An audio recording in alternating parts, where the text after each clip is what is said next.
Я станцую тебе сильфиду Тор, танец при лунном свете, Тор, Тор.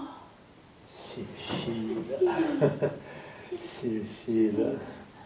Ну, надеюсь, это не по поводу Кропстеда. Да, Тор, я прошу, умоляю тебя. Милая Нора, но тебе хватает духу поднимать этот вопрос? Да ты должен меня послушаться.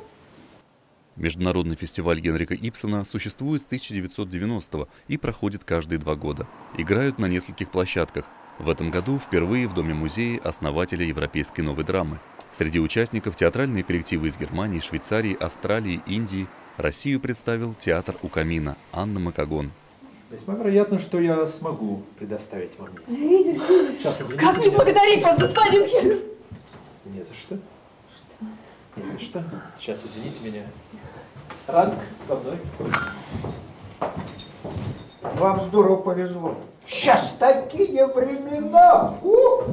Подсказала мне моя мама сыграть Нору, а также потом поддержал Виталий Яковлевич Вульф, который сказал мне: Аня, вы Нора, вы самая настоящая Нора. Спасибо, спасибо. Спектакль «Нора» по пьесе Генрика Ибсена о том, как сила денег рушит семейное счастье, рассказывает режиссер. В основе драмы реальные события. Прототипом Норы стала жена норвежского драматурга Сусанна. Когда Ибсен написал эту драму, очень многие были шокированы концом и просили изменить финал. И он уже готов был пойти на этот компромисс, после чего его жена Сусанна сказала: если ты вернешь Нору, то уйду я. Когда мы собираемся уходить, я накидываю шаль на эти хрупкие плечи, на этот дивный изгиб шеи. Я представляю, что ты моя невеста, что мы прямо из-под венца, что я впервые останусь с тобой наедине. Уходи, Тор, оставь меня, я не хочу. Нору в вашем исполнении можно смотреть, я думаю, я смотрела 2 раза, но можно смотреть еще и еще и еще. Нора вообще сама по себе это классическая вещь. Идея ее, она и до сих пор актуальна, потому что каждый может ее по-своему, так сказать, растолковать.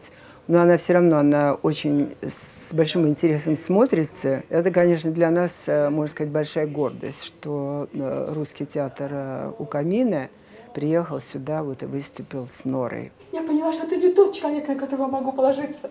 Когда у тебя прошел страх из-за меня, за себя, когда опасность миновала. Я опять стала той птичкой, жаворонком, куколкой. Тоже мне еще стало ясно. Все эти 8 лет я жила с чужим человеком. И прижила с ним 3 детей. Подумать страшно, так и разорвала бы себя в эти клочья.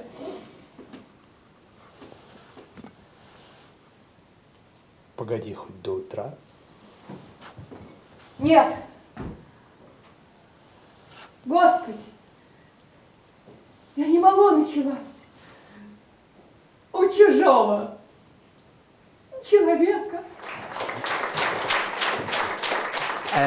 Я не понимаю русского, но меня спектакль захватил.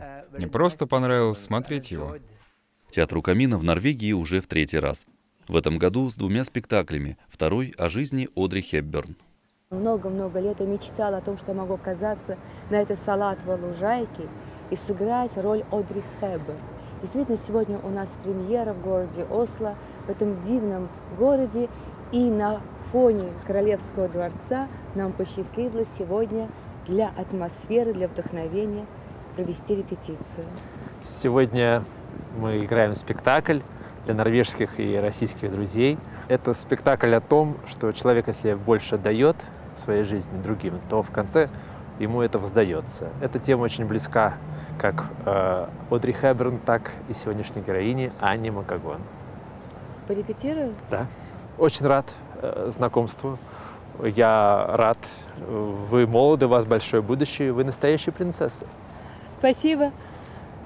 Такая неожиданная встреча, а я влюблена в вашего кукольника. Правда? Да, вы окунули меня в мир принцев, принцесс, фей, которыми было поглощено мое детство до войны. Это божественно. За вас, за ваш талант, за встречу. За вас. Спектакль «Ее королевское высочество» представляет собой ожившие воспоминания голливудской киноактрисы. Благодаря большому внутреннему и внешнему сходству актриса блистательно воплотила дух своей героини. Первый раз ты меня покинешь, чтобы навестить коня. Потом тебе захочется играть в кости.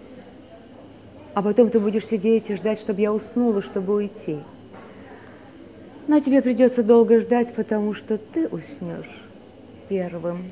Русский театр вот поставил такую великолепную вещь, и казалось бы, что можно нового привнести, что можно сказать. Когда два человека играют, это просто великолепно. Это вот переживаешь вместе с ними, входишь вот в эту атмосферу, в эту среду, и видишь все это, как будто бы это происходит наяву.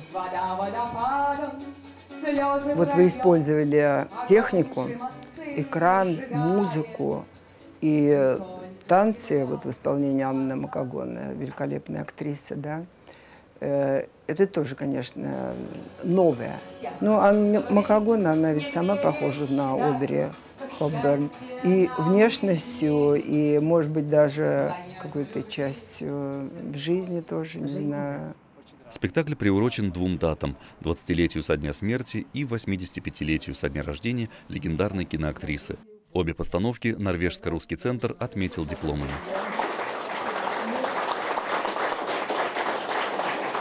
Получив высокую оценку театральной общественности, артисты пообещали привести новые постановки и показать их на так полюбившихся им театральных площадках Норвегии. А впереди у театра гастроли в Испании, Германии, Соединенных Штатах Америки.